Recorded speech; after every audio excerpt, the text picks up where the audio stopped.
Choice if you want to go across country on mixed terrain, you want to go long distances, you're pulling heavy loads with a trailer, it's a great towing machine.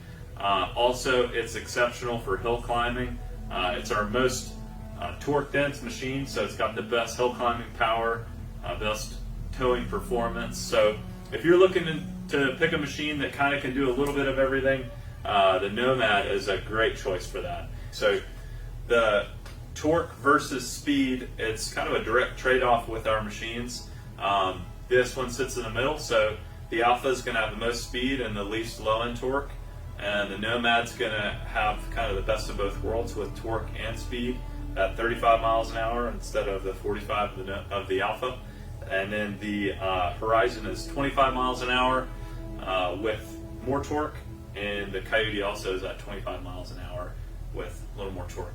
Up steep mountain passes, towing heavy loads, that's really where the Nomad shines. If you want a unit that you can pretty much be on the machine all day long riding cross country, but also need the ability to carry heavy loads up steep hills, even at low speeds where you're putting a lot of stress and strain on a bike at low speeds up steep grades, the Nomad is great for that. So what really makes a distinction between the different models that we have as far as the Alpha, Nomad, Horizon, and Coyote is the drivetrain ratio. So the gearbox on this unit is right here behind the motor, and this one is 9-to-1, so it sits right in the middle between our different gearboxes. We've got a 5-to-1 on the Alpha, 9-to-1 on the Nomad, and a 15-to-1 on the Coyote and the Horizon.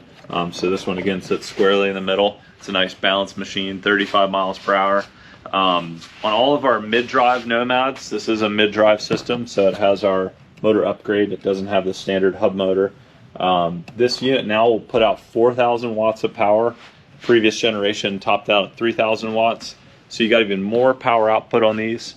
And on the upgraded mid-drive systems, you've also got fan cooling, so you've got active cooling to keep that motor as cold as possible. The colder a motor operates, the more efficient it's going to run. That's just the way copper is. It conducts electricity better as it stays cooler. So we try to keep that motor as cold as possible all the time. Also, the motor, the batteries, the controller, all of those core components have temperature control on them. So if they get too warm, they'll start to roll back power. That takes a lot of doing on these, but it's just good to know that you can't overheat these and permanently damage any components. They're all protected, all the key system components, by those temperature controls. So that's great news.